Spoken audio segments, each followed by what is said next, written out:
Good evening, everyone. My name is Gabby Plotkin. I'm a Senior Policy Manager with IEC. Welcome to our Water Town Hall tonight. I am so excited to be covering our clean water policy for 2026, thinking about what's coming forward. Please continue to introduce yourself in the chat. Let us know who you are. I just have a few housekeeping items. One is that we are recording this town hall. So if you're uncomfortable being on camera, this is your chance to turn it off. But I believe only those who are speaking will be spotlighted by the recording on our YouTube. All attendees are muted by default. Please use the chat function and ask questions, add comments throughout the presentations. We welcome that. And we'll take live questions at the end. For anyone joining by phone, you can use *9 to raise your hand during the question and answer section. And yes, that's my housekeeping items. Before we get started, I just want to ground us in the work here tonight. The Illinois Environmental Council, our mission is to safeguard people and planet, and we do that by building power for people and the environment. We have 6 issue areas, so some of you may have joined us for our other town halls and policy priority setting calls throughout the summer and into the fall. Tonight we'll be covering clean water. And we're an affiliate-based organization, so we represent over 130 members, and we help advance policy together as coalitions. Regarding clean water, it's easy to talk about Illinois as a place with an abundance of resources. Sometimes we take our clean water for granted, making it all the more important that we remember the availability and quality of our water resources at the state, regional, and international levels. We still have, unfortunately, ongoing challenges in environmental stewardship, whether from residential water rates rising, marking the lowest income households with the most increase in overburden by water bills, as well as lead service lines. We still have largely 400,000 lines that need to be replaced, and it's important that all Illinoisans get clean, affordable drinking water. And as we know what's happening in the news with data centers coming online, quantum and computing centers, we need to be thinking all the more about our precious resource of water and making sure that we're not over-tapping, pun intended. And lastly, you might have seen in the news that US EPA and Army Corps of Engineers released a rule further restricting which bodies of water are protected from pollution under the Clean Water Act. So please help us call on the governor to support our wetlands work. Now, both of these topics that I just mentioned were also covered at other town halls that we incorporated into our energy and our conservation town halls. So that's where we covered the wetlands bills and the energy bills. So we invite you to continue following our work throughout our 6 issue areas. And now I'd like to introduce our keynote speakers tonight. First, we'll hear from Senator Laura Ellman. It's really important to have leaders in the Illinois Senate and House who understand the importance of clean water. Senator Ellman received 100% on the IEC 2025 legislative scorecard, and she was the chief sponsor on a successful 2025 bill to increase wastewater management jobs, as well as chairing the Senate Environment and Conservation Committee. Without further ado, I will pass the mic over to Senator Ellman. Welcome. Thank you, Gabby. I'm really excited to be kicking off this town hall. I'm looking forward to hearing the panelists and seeing the questions and hearing your questions in the chat. My name is Laura Ellman, and my watershed is the western branch of the DuPage River.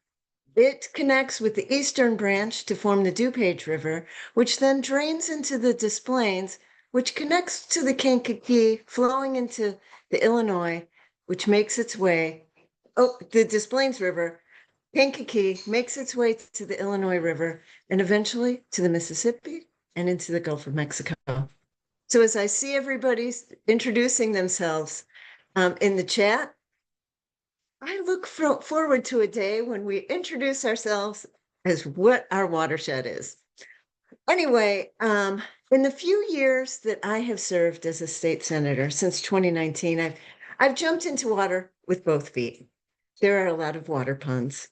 As chair of environment and conservation, I have a unique perspective in seeing what my fellow legislators are worried about and what they consider worth preserving when it comes to our environment.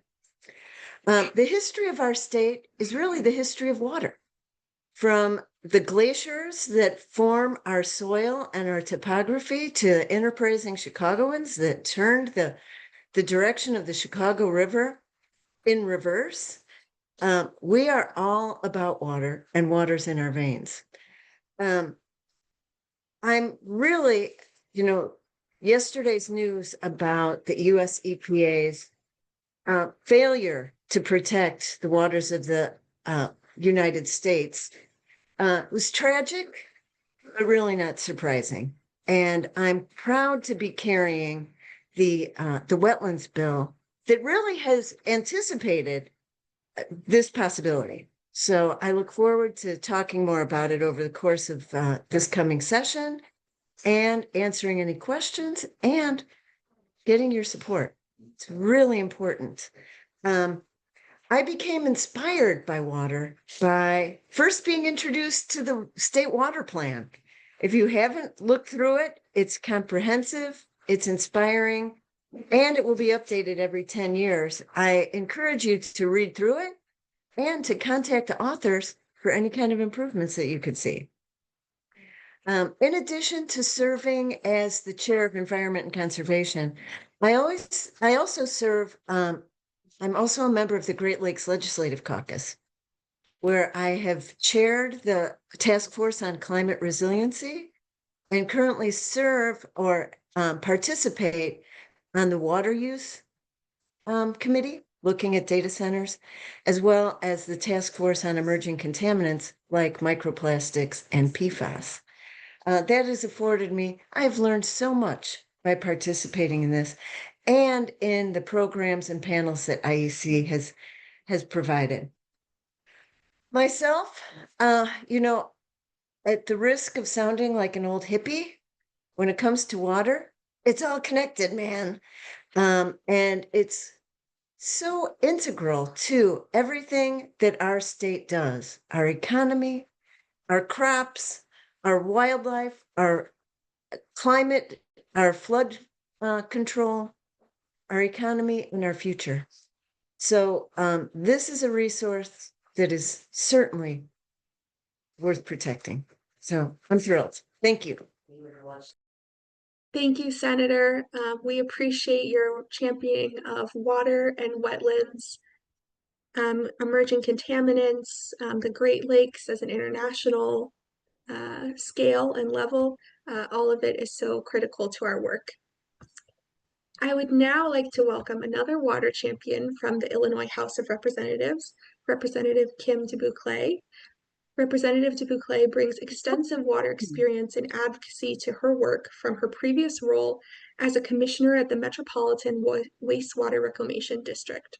She's a chief co-sponsor on a 2025 bill to add filters to catch microfibers from washing machines, and she also received 100% on the IEC 2025 legislative scorecard.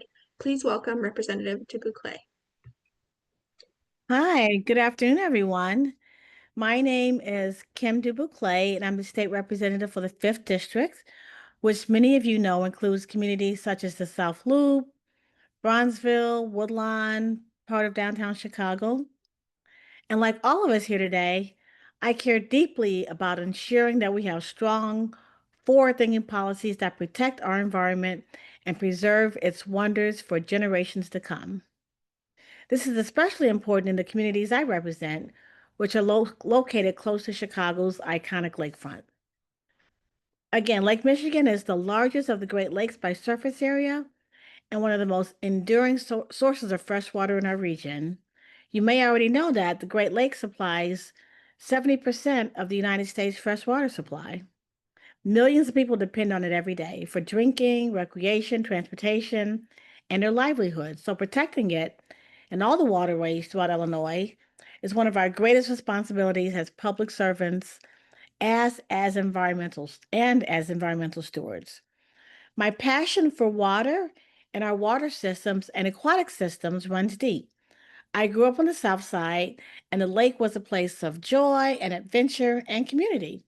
I used to swim in Lake Michigan right off the point as a teenager. Those early memories nourished a lifelong commitment to protecting our water, especially in environmentally justice communities where the burden of pollution and flooding is often the greatest.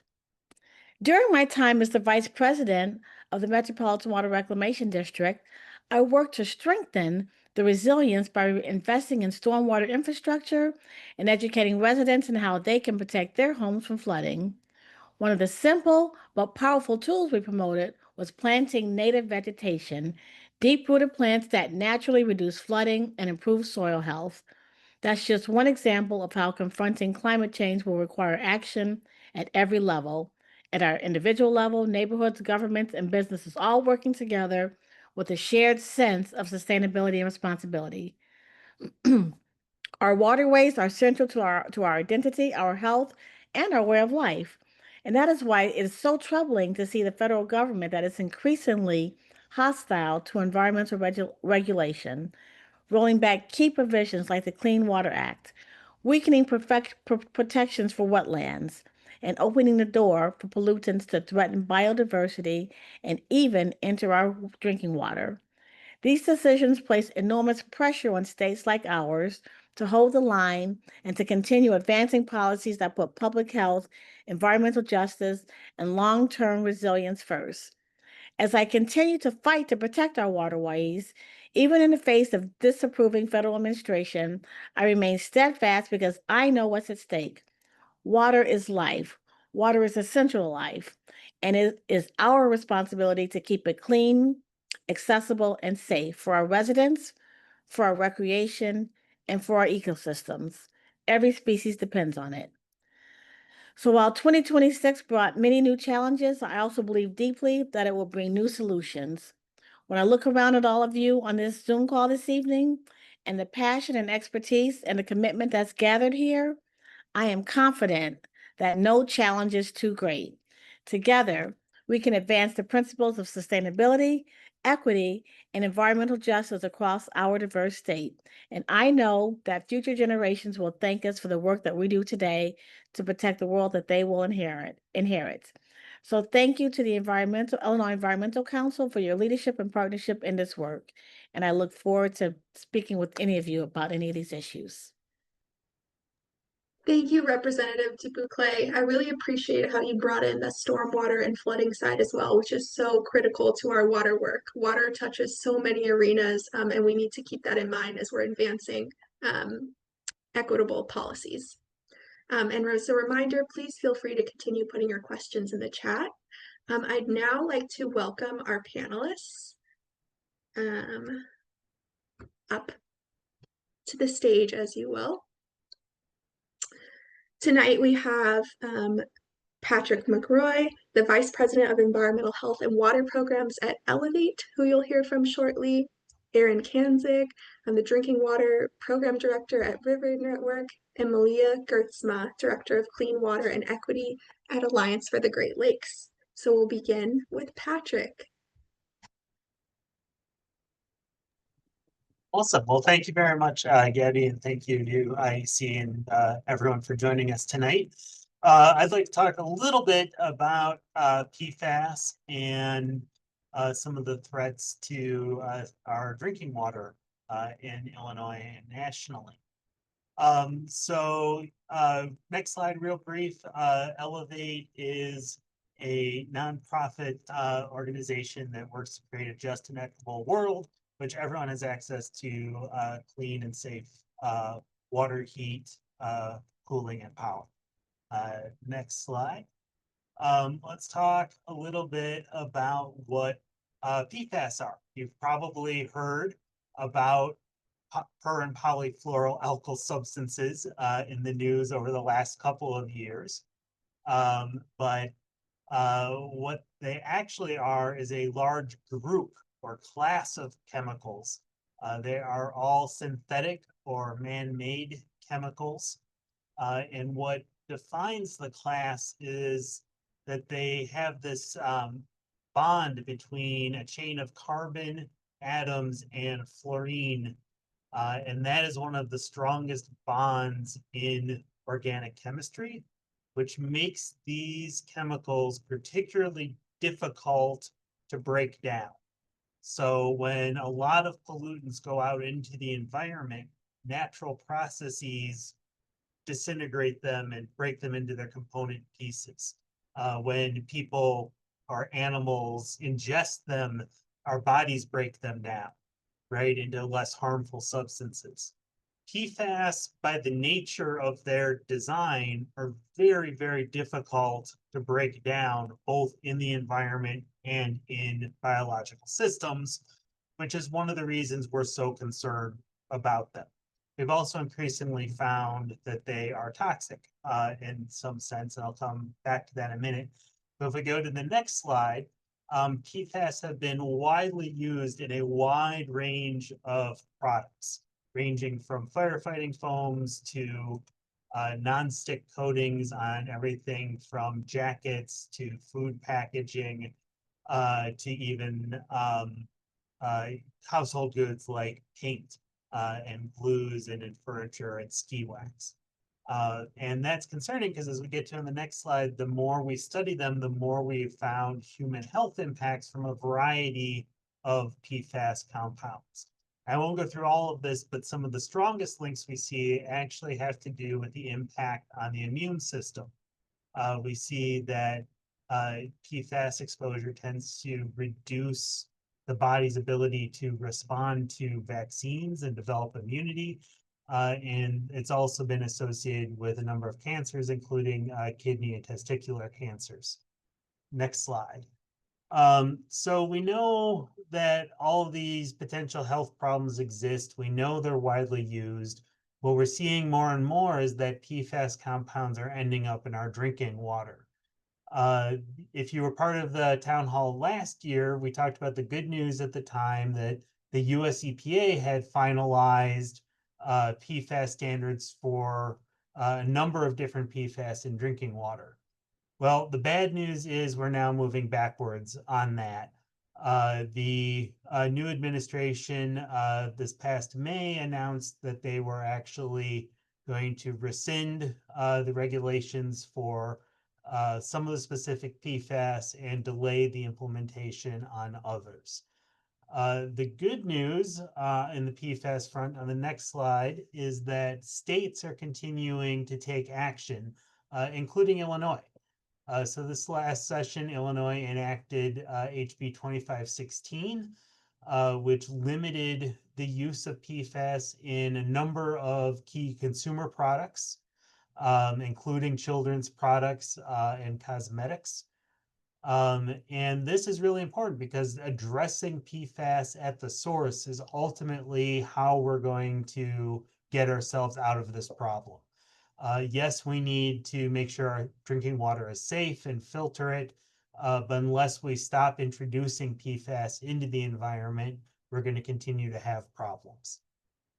Illinois also enacted Senate Bill 727, which required the state to mirror federal PFAS limits in drinking water. But as and this is important as potential backstop against some of the changes we're seeing out of DC right now. So if we go to the next slide, that leaves us with some action though in the coming year or coming years. One of the big areas and contentious parts of PFAS has to do with the technical definition of what is a PFAS. And where the chemical industry is investing their resources these days is creating what they call fluoropolymers, which is a bunch of PFAS strung together. Scientists have pretty much universally classified these compounds as PFAS. Industry is pushing hard to say otherwise and say that these are safer and different and shouldn't be regulated in the same group. So part of HB 2516 required the Illinois EPA to write a report on what it would take to assess the safety of fluoropolymers. And we need to make sure that this is done in a way that recognizes the scientific consensus. Additionally, we need to make sure that our provisions to keep us from backsliding on the recent federal, in response to recent federal things, are actually comprehensively doing that and keeping with some of the initial federal implementation timelines. We also need to continue to monitor and look for PFAS in Illinois. So very quickly here on the last slide, I will just highlight that although PFAS have been getting a lot of attention, and deservedly so, there are a large number of other toxins in our drinking water that we should be concerned about. The PFAS rule was the first new standard for chemicals in our drinking water in nearly 30 years. The US EPA is far behind science in looking for hazardous toxic chemicals in our drinking water. And there's a number of other things we need to be worried about and addressing. So the chart there that's completely illegible and don't expect anyone to read is from a scientific study that actually tried to take a look at the risks posed by unregulated and underregulated chemicals and rank them. There's lots of efforts to do that. That is just one, but there are things that rise to the top of the list, such as chromium 6 perchlorate, 1,4-dioxane, cyanotoxins, etc. Additionally, the standards for things that we do regulate tend to be outdated in many cases. So we know things like arsenic, nitrates, radium are all much more harmful to us than regulators believed 30, 40, 50 years ago when the standards were first put into place. So I don't really want to end on a unhappy note there. There's a lot of positive movement coming on the state level, as we saw in Illinois this year, but we need to keep pushing to address these other levels. We need to recognize the federal government's not going to solve these problems for us, and we need to keep working at the state level. And happy to take questions at the end. Thank you, Gabby. Thank you, Patrick. Please join me, everyone, in a virtual round of applause. It's really important to hear about, the state of emerging contaminants, what it looks like, and note how Illinois can be a leader in this space as we continue to look to the state in these areas. I would next here's your last slide. We'll make sure to share that out afterwards. I would next like to welcome up Aaron to talk to us about river network, water affordability, and speak to us from a regional and national perspective about what we also could do here in Illinois. Hi, good evening, everyone. It's so nice to be with you. My name is Erin Kanzig. I'm the Drinking Water Program Director at River Network. If you're not familiar, River Network is a national organization. We grow and strengthen a transformational network of water justice and river advocates. We work with groups all across the country, including in Illinois. I am based in Detroit, Michigan, actually, though, so joining you from a neighboring state. We do a lot of this work through three primary focus areas: healthy, resilient rivers, climate resilient communities, and safe, affordable drinking water. I lead our drinking water work. We spend a lot of our energy and attention on water infrastructure funding and advocacy, especially related to state revolving funds. We also do some work related to PFAS and other contaminants, as well as water affordability, which is what I'm going to highlight in the few minutes I have with you all today. If you want to go to the next slide, Gabby. We have individual and organizational membership. And so if you are curious to learn more, I can also share the link that's on this slide in a little bit. We develop a lot of resources, toolkits, and guides, and also offer trainings, different peer spaces, peer calls on a variety of water-related topics. We also convene a national conference called River Rally. It'll be taking place next May in San Antonio. So please do check out our membership if you're interested. There's a free option as well as premium membership. Okay, that's my spiel about River Network. So just quickly highlighting a few of the things that we're currently focused on around our water affordability work. As you may be aware, water bills are rising at a faster pace than any other utility that you are responsible for paying on a monthly basis.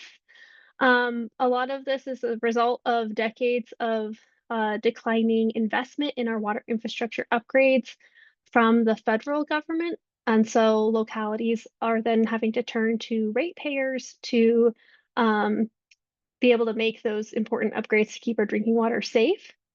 So water affordability is becoming increasingly prevalent issue across the Great Lakes states. And one of the things that we're currently working on at River Network is developing a resource that's aimed at both utilities as well as community groups called Keep the Water Flowing, Best Practices for Avoiding Water Shutoffs. If folks do fall behind on their water bills and don't pay, getting their water disconnected is a really serious consequence that many utilities rely on. And the consequences of that can be pretty grim. So this resource that we're hoping to publish, I don't know how it's almost the end of the year, but in the next couple of months, we'll have recommendations at the local level as well as some state and federal examples or potential solutions at those levels as well. I also want to plug our state policy hub, which features a section on affordability. It provides an overview of the topic as well as some examples from different states, including California, which is highlighted there in that little graph on the bottom, and provide some insights from advocates working on this issue, trying to address affordability at the state level.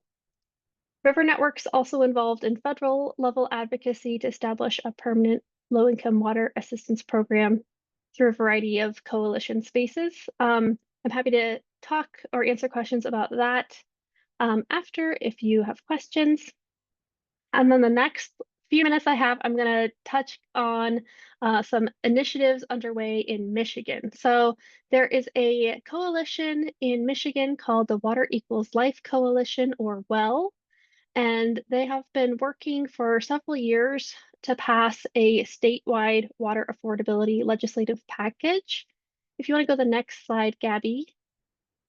In Michigan in particular, as I was mentioning, water bills have really increased rapidly over the past decade or so. In Michigan, some have surged by an average of 40% since 2010. And up to 320% in some cities, which is quite astonishing. There's over 20 organizations involved in this coalition, including local, statewide, and some national orgs like River Network. And so the Water Equals Life Coalition has been working with some representatives in the legislature to pass and to develop and pass a package called the Affordable Water Now Act to address lowering water costs while increasing water utility efficiency and collections. On the next slide, we have a little bit more detail here. So currently the bills, I should say, have been under development for quite a while. Oh, I just turned a strange blue color. Interesting. Sorry about that. Just looked at my face. The details of this bill have been under deliberation for quite yes, I'm underwater here. for quite some time, and we're really excited that they were just have finally all been introduced just in the past month. Collectively, they will enable adjustable water rates, ensuring that water costs are manageable and everyone can pay their fair share. It will offer debt forgiveness for customers who have been grappling with rising costs and have been saddled with debt that they can't climb out of. It will protect enrolled customers from water shutoffs, as well as some specific vulnerable populations like minors, pregnant individuals, and seniors. And it will also apply to both homeowners and renters. Renters can sometimes be left out of the conversation when we're talking about the impacts of water shutoffs and water affordability if they don't have control over their bill payment and things like that. I apologize if the details on this slide are small in these graphics, but those just sort of go into more detail on those high level points that the legislative package covers. And then the next slide also breaks down the 5 separate bills that have just recently been introduced. At this point, the legislative package is led by Democrats. We're searching for some Republican co-sponsors. But the Well Coalition has had a lot of news around the introduction of the package lately, and we're hoping to continue to build both the coalition as well as support in the legislature. Yes, Malia's colleague Chris is featured in this picture here. If you are wanting to hear more about the details of the campaign and how the coalition came into being, Christy Meyer is our campaign director, and her contact information is included on the slide, and I can share that with you, Gabby, after too. I'm probably at time. I am not sure. I think that that's my last slide, though. Wonderful. Thank you, Erin. Let's get some more virtual round of applause reactions going. We appreciate your adding context to what it's looking like in other Great Lakes states and around the country. The fight for water infrastructure and affordability is going to take time. And so seeing those kind of models helps set up those conversations in our coalitions and with legislators to think about how we're going to address this in our state. So again, everyone, feel free to continue putting to add questions in the chat for afterwards. I'd now like to pass it to Malia to talk about some case studies on water infrastructure. Thanks so much, Gabby, and good evening, everybody. Thank you for the opportunity to talk about how policy choices can have real results for disadvantaged communities that are seeking to address flooding and sewage issues, which we've already touched on a little bit tonight.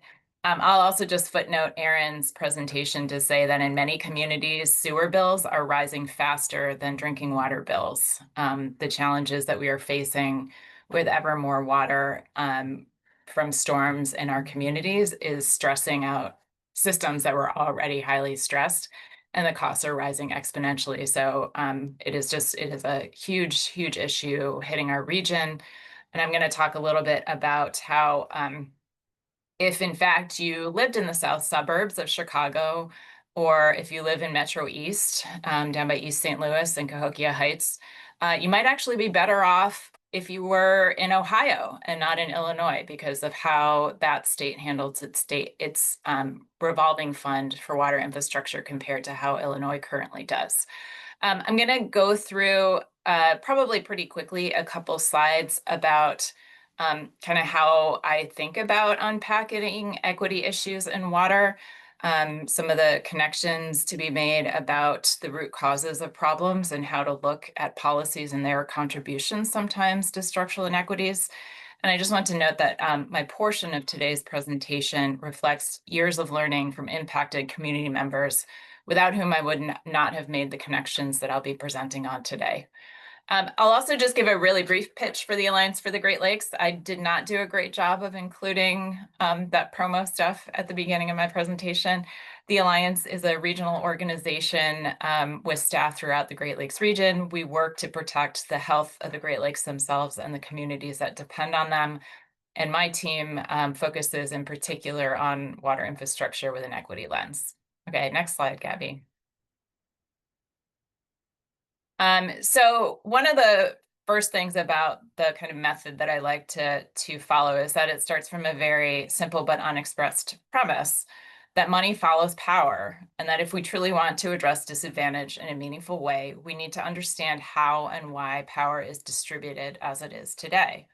It's not enough to simply say, here is more money, and we are going to start redistributing it differently than we have before. Next slide, please. And then oftentimes I think we sort of skip over the problem that we are trying to solve, and we start talking about solutions before we've really sat with what the problem is and how deep it goes and why it exists. And so part of this inquiry is, what do we already know or think we know about disadvantage? What are the people who themselves live in and represent these communities already trying to address with regards to their own situation, and where are they getting stuck? Next slide, please. Once we've clarified the problem we are aimed at solving, it's critical to go deeper to understand the root causes. Without identifying the roots, of course, we will inevitably only ever address the problem at an inadequate surface level. And there are lots of different forms of root cause analysis. These are just some examples of how we can begin to impact the kinds of questions that we want to ask ourselves. And this isn't meant to recommend any one, but simply to say that these are very important types of inquiries to go through when we're trying to unpack some of these problems. Next slide, please. And while every disadvantaged community takes its own unique form, there are patterns connecting disadvantaged communities that arise from and reflect shared structural inequities. Identifying these patterns can be an important key to both understanding root causes and addressing them. 3 patterns that are identified here include that disadvantaged communities often face disproportionate natural and built physical challenges. They're often served by less adequate existing water infrastructure as a result of inequitable build-out and investment. And they often face bottlenecks in the larger system that supposedly serves them, so they can't necessarily overcome some of these problems on their own. And moreover, these patterns are not inadvertent, and they compound each other. Next slide, please. In terms of connecting these patterns and rules, once we've identified the core patterns, we can go back to the rules that we have on the books and ask questions about who they serve to evaluate whether there are features of our current rules that are acting as hurdles to centering disadvantaged communities. Next slide, please. Sorry to be rushing through these a bit. I adapted the presentation from another one and I had a little more time there. So I'm going to go into this implementation case study now and posit a problem statement that in Illinois, there are parts of the south and west sides of Chicago, southern Cook County, and parts of Metro East downstate that are disproportionately vulnerable to flooding and sewage impacts. And it appears that they are for the same or similar root causes. So the case study also asks what kinds of water infrastructure projects could help these communities get real relief, and what role could the Clean Water SRF or State Revolving Fund play in funding these projects. For those who are not familiar with the State Revolving Fund, it is the largest combined state federal pot of money that water systems and communities can turn to help fund water infrastructure projects. And it is predominantly a loan-based program. Next slide, please. There are 3 additional themes or patterns that are worth noting at the outset. First, disadvantaged communities facing flooding and sewage impacts are often interested in what I'll call collection system projects. These are those that move the water off or out of them, or that retain large volumes of water within them.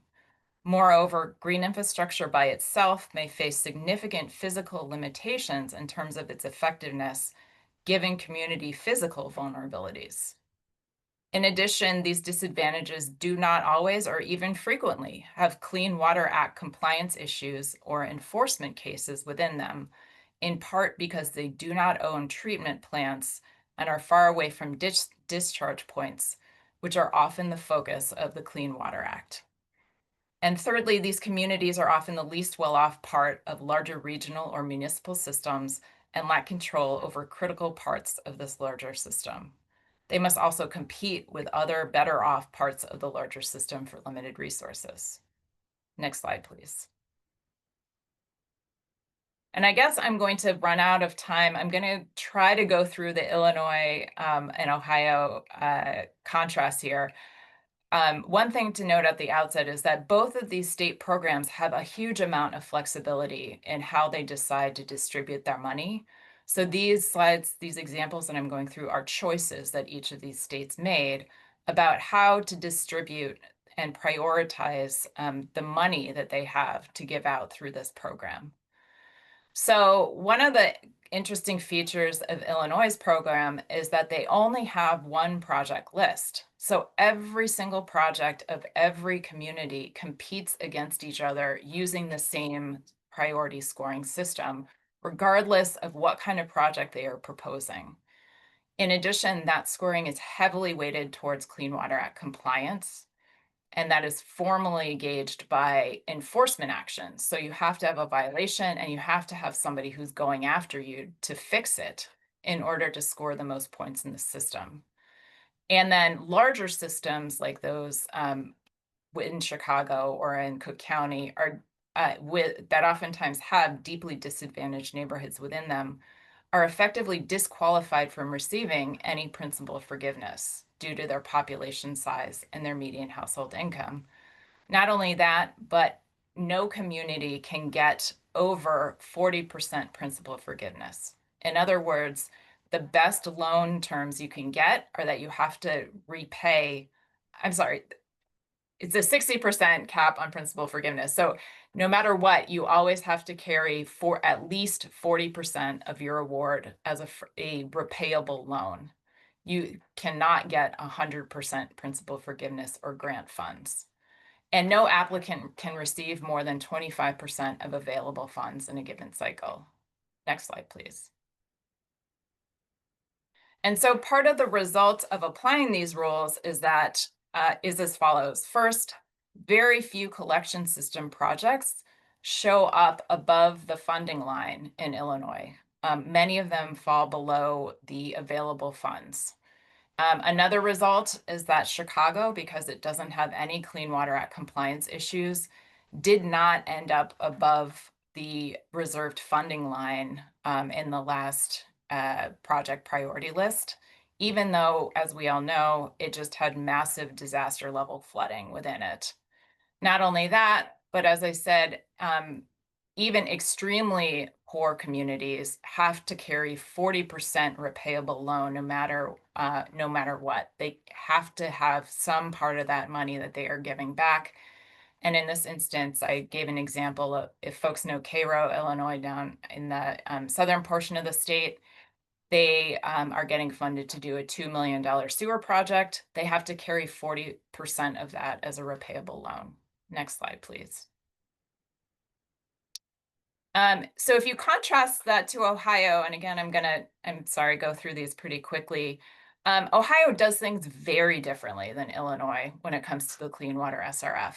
So currently, Ohio creates separate project pools for different sizes of communities and for different types of projects. And then it ranks like projects and like communities against each other.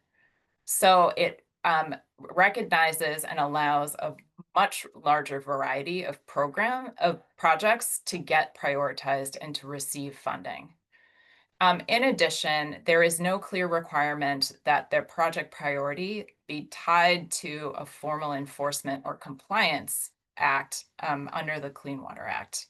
So you don't have that same weighting for communities that have big treatment plans or who are high on an agency's enforcement list.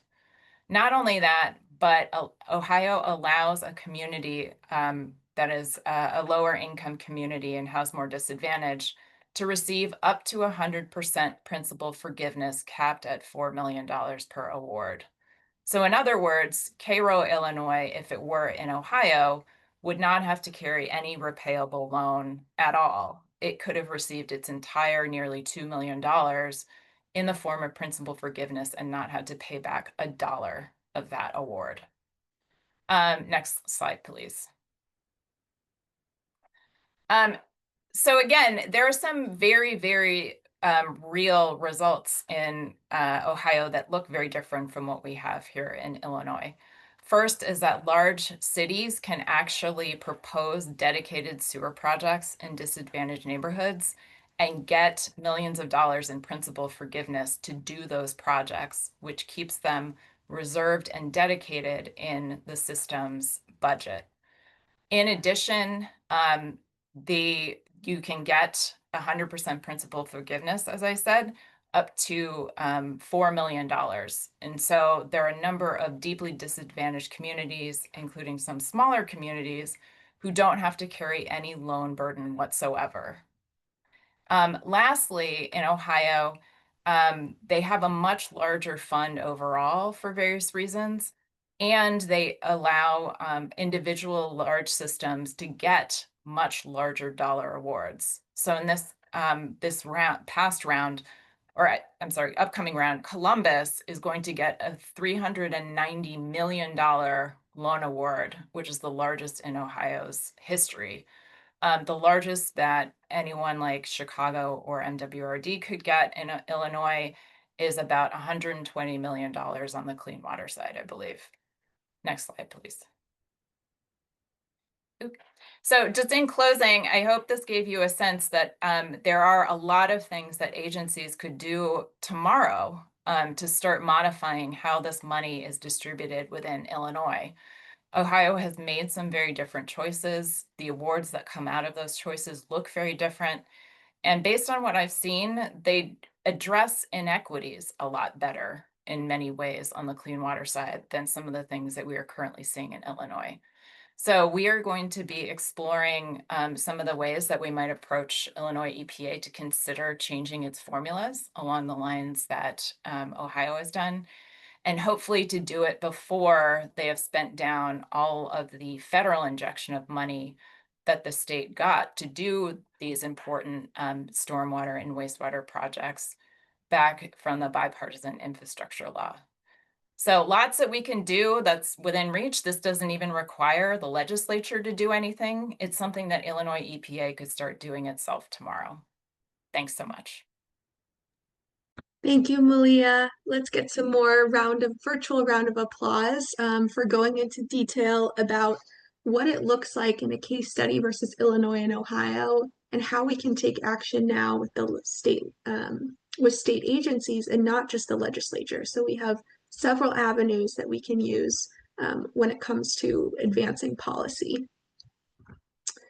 So now that you've heard from a few different perspectives from our legislators, from our panelists, thinking about, water from the drinking water side to the clean water and stormwater flooding side, from a local, from a state, a regional, and a national perspective, I'd like to invite everyone to share some questions that they have with our panelists and potentially with our legislators. So you're welcome to put them in the chat. And here are some guidelines on the slide that you can see if you're calling. If you can't see if you're calling in, you can use *9 to raise your hand or *6 to unmute, or feel free to raise your hand or put it in the chat.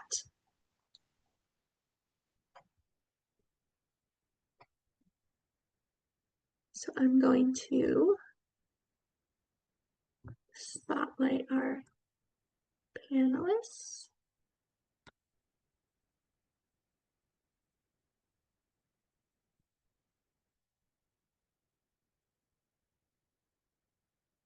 So for my first question, while others are thinking, I think Malia did a nice job of looking at, water from an equity lens and what this looks like.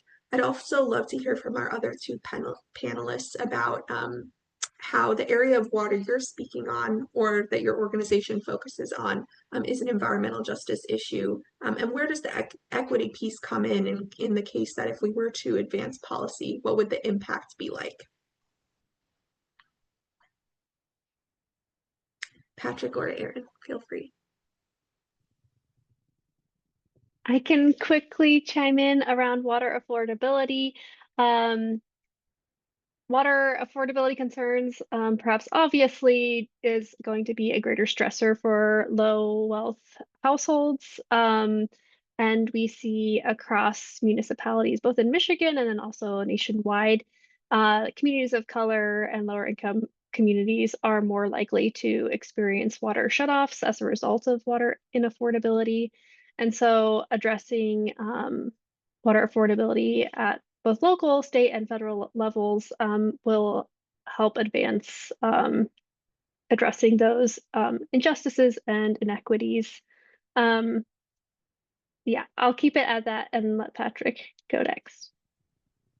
Sure. I mean, I think many of the roots of environmental justice as a concept come from the inequitable exposure to toxic chemicals and hazards in the environment. And we certainly see that with any number of water contamination and unsafe drinking water, both because of the racist citing of hazardous waste disposals and where there is pollution in the environment, as well as challenges with resourcing, treatment and maintenance of water supply systems. We see, you know, a very inequitable distribution of unsafe, the prevalence of unsafe drinking water from any number of toxic chemicals.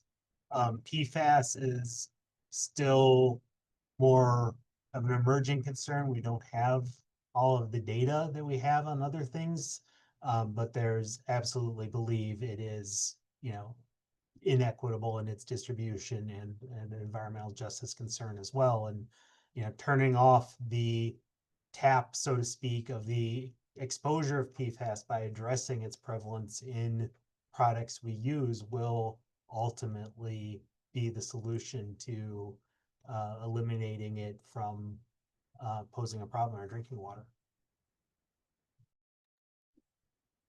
Thank you. Malia, did you want to add anything before we go to the next question? Yeah, just to put to me, a really important footnote on Aaron's description of the Well Coalition, because my organization works on the same bill package. Not only is the issue an environmental justice issue, but the solution was developed by the impacted community members in Michigan.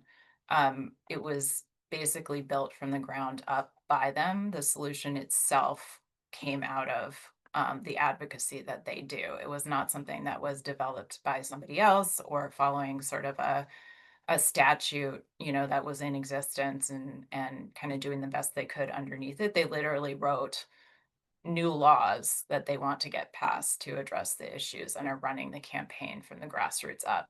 So it's both, you know, whether something manifests as an environmental injustice and its impacts, but then also whether the solutions that are being developed in that kind of ground up, grassroots up way, so that the solutions themselves are very much environmental justice to the core as well. So I think that's a really critical thing to highlight about the Well Coalition. I also saw that there was an SRF question from Tessa in the chat, so I'm also happy to try to quickly address that if that sounds good to you. Yeah, I think just in general, I think people online would like to know, like, what are all these water issues looking like at a federal level, whether it's, you know, impacts to SRF, whether it's water affordability, or I know Patrick spoke a little bit to the rollbacks. But yeah, Malia, if you want to start with thinking about just from a broader lens, federal impacts to SRFs. Yeah, sure. I'll try. As Aaron knows, this can be talked about in many different ways. So just as a starting point, the new administration has not itself changed the amount or the distribution of SRF dollars yet that are going down to the states. And the distribution within the states of those SRF dollars are largely at the discretion of the states themselves, as I said. So at that kind of like basic level, the fact that we have this new administration in place has not yet created huge problems within the SRF program. And I say not yet because we are also seeing that the funding levels are starting to be questioned by Congress, right? There's a wave to start cutting back all of these core programs, and that will eventually end up in reduced money flowing down to the states. And I might just leave it at that for now, because I think getting into it in more detail would probably take up more time than it's worth. And then just quickly to Alexandria, when I said that Illinois EPA could make those changes tomorrow, so that's a really good question. I mean, a lot of it is sitting down with Illinois EPA and trying to understand better why they have been prioritizing the things they've been prioritizing, right? And trying to also walk through some of these examples of like, you could get very different results, right? Is it also your goal to try to get more funding in better form to some of these other communities that have these other projects that are just not ending up at the top of your list? And if so, let's talk about how to get them there, right? So I think there's a lot of work that we're thinking about doing in terms of those discussions. We know that Illinois EPA has new leadership in the past few years. We know that they are committing in new ways to address inequities that have not been addressed over the years. But trying to make these shifts in these big funding programs, it's tough, right? Because it means that they are taking that money away from somebody else that they have traditionally supported. So it's a big case to be built, and we're hoping to do it as a coalition. So if anybody else is interested in learning more, definitely reach out. Thank you, Malia. Erin and Patrick, any final words on thinking about the federal landscape and where that puts us? I mean, I would just say that, you know, we can't count on a lot of good coming from the federal government anytime soon. And you know, that's the sad reality, but it gives us in states the opportunity to really advance the ball, and make sure we're doing everything we can to protect the folks in Illinois and, you know, set good examples for what should be done nationally.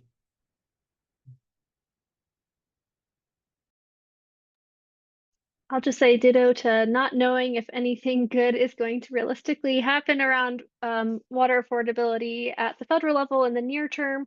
However, I will note that if you all remember the low-income water household assistance program that existed for a few years after COVID, that was the first time we had a nationwide assistance program, and there is appetite within certain champions on the Hill to make a permanent program that would improve upon that LIWAP experience. And there are coalition spaces that are working on dreaming about what that would look like in the future, if not in the immediate future. So if you're interested in learning more about that, please reach out. Thank you again to our panelists. Thank you to our legislators for coming tonight and hearing about our important policy priorities. I think you know, Patrick, Erin, and Malia, you left us with great thoughts about what are our next steps. And I wanted to offer one in the chat, which is that, you know, regarding the polluted water rule, you can take action now to invite our governor to help step up and be a champion on our wetlands bill. Thank you, Senator Ellman, to, you know, take action at the state level. And finally, we invite you to join us for our next town hall, which focused on food systems on the 20th. So thank you again, everyone, for being here. And we look forward to a great 2026 focusing on water policy. Have a good night. Thank you. Thank you very much.